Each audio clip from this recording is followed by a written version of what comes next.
Hello guys, तो finally one पंच man का season 3 बहुत ही पेनफुल तरीके से एंड हो चुका है। एनिमे फैंस बहुत ज्यादा डिसअपॉइंटेड हुए हैं इसके सीजन 3 से और एनिमे कम्युनिटी में हर तरफ इसके रीमेक की बात कर रहे हैं कि इसके सीजन 3 को दोबारा से रीमेक किया जाए। तो ये तमाम बातें अभी चल ही रही थी कि वन पंच मैन ने ऑफिशियली इसके पार्ट 2 की रिलीजिंग डेट कंफर्म कर दी है। तो सीजन 3 का कोर 2 रिलीज किया जाएगा 2027 के अंदर, जिसे एनिमेटेड करने वाला है सेम स्टूडियो जेसी स्टाफ स्टूडियो। इस खबर के बाद एनिमे कम्युनिटी में एनिमे फैंस बहुत ही ज्यादा गुस्सा है क्योंकि ऑलरेडी स्टूडियो ने इसके सीजन 3 को पूरी तरह से बर्बाद कर दिया। लास्ट ईयर 2025 के सबसे लोएस्ट एपिसोड इसी सीजन के रहे थे और इतनी पुअर परफॉर्मेंस होने के बाद दोबारा से यही एनिमे स्टूडियो इसका सेकंड पार्ट एनिमेट करने वाला है, जहां पर इस एनिमे की some of the most important fights और बैटल्स होने वाली हैं जो कि इंटरनेट ब्रेक करने की लिमिट रखती हैं। तो यूट्यूब पे बहुत ज्यादा क्वेश्चन किया जा रहा है कि आखिर क्या वजह है कि जेसी स्टाफ स्टूडियो ही इसे एनिमेट कर रहा है, इवन उनकी परफॉर्मेंस इतनी लो थी। तो इस चीज को प्रॉपर समझने के लिए आपको इसकी बैकग्राउंड स्टोरी को जानना होगा। तो जेसी स्टाफ स्टूडियो ने सीजन 3 से पहले भी इसका एक सीजन एनिमेट किया है जो कि था वन पंच मैन का सीजन 2, जो कि 2019 के अंदर इसने एनिमेट किया था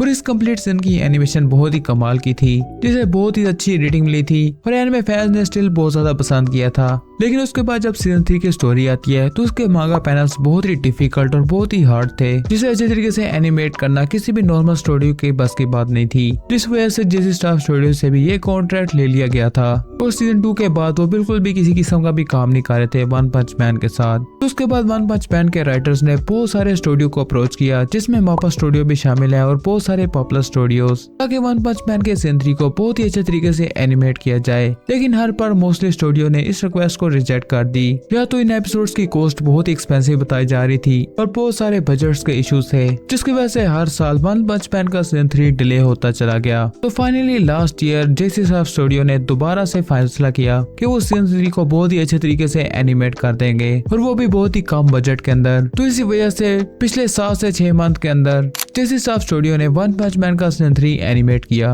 इससे पहले जेसी स्टाफ ने ऑलरेडी बता दिया था कि उनके पास बहुत ही लो बजट है, बहुत ही कम वर्कर्स हैं और सबसे बड़ी चीज टाइम। उन्हें बहुत ज्यादा टाइम नहीं मिला गया कि वो अच्छे से इस एनिमे को एनिमेट कर पाए, लेकिन जितना उनसे बेस्ट हो सका वो करेंगे। तो ये चीजें बोलकर उन्होंने इसका सीजन 3 रिलीज किया था, लेकिन क्योंकि एनिमे फैंस को बिल्कुल भी इसका एनिमे पसंद नहीं आया, जिसकी रीजन भी बिल्कुल वैलिड है। एनिमेशन सीजन 3 के अंदर ना के बराबर थी, उसके साथ साथ मांगा के बहुत ज्यादा इंपॉर्टेंट चीजों को मिस किया गया था। बहुत सारे ओरा सीन्स जो कि मांगा के अंदर बहुत ही अच्छे तरीके से दिखाए गए हैं, उन्हें बहुत ही बेकार तरीके से एनिमेट किया और पूरे सीजन 3 को एकदम से ट्रैश बना दिया। लेकिन स्टिल आपको ये चीज सुनकर हैरानी होगी कि वन पंच मैन का सीजन 3 नेटफ्लिक्स और बहुत सारी वेबसाइट्स के ऊपर स्टिल बहुत ज्यादा देखा गया एज कम्पेयर बहुत सारे एनिमे के मुकाबले में। इवन कि इस एनिमे की रेटिंग बहुत ज्यादा लो रही थी, लेकिन स्टिल बहुत ज्यादा एनिमे फैंस ने देखा और ओवरऑल स्टूडियो एक तरह से प्रॉफिट ही कमा के गया। तो इस वजह से जेसी स्टाफ स्टूडियो एक बार दोबारा से मौका मांग रहा है कि अब जेसी स्टाफ स्टूडियो के पास तकरीबन 1.5 से 2 साल का टाइम होने वाला है, जिसके बीच वो आराम से बैठ के इसका सीजन 3 का पार्ट 2 एनिमेट कर सकते हैं। उसके साथ साथ टाइम ज्यादा होने की वजह से और स्टोरी इसकी नेक्स्ट फ्यूचर की बहुत ही कमाल की होने की वजह से बहुत ज्यादा चांसेस है कि इन्हें बहुत ज्यादा स्पॉन्सर्स मिले, बहुत सारी इन्वेस्टमेंट्स इनके पास आ सकती हैं, जिसकी वजह से इनका बजट हाई हो जाए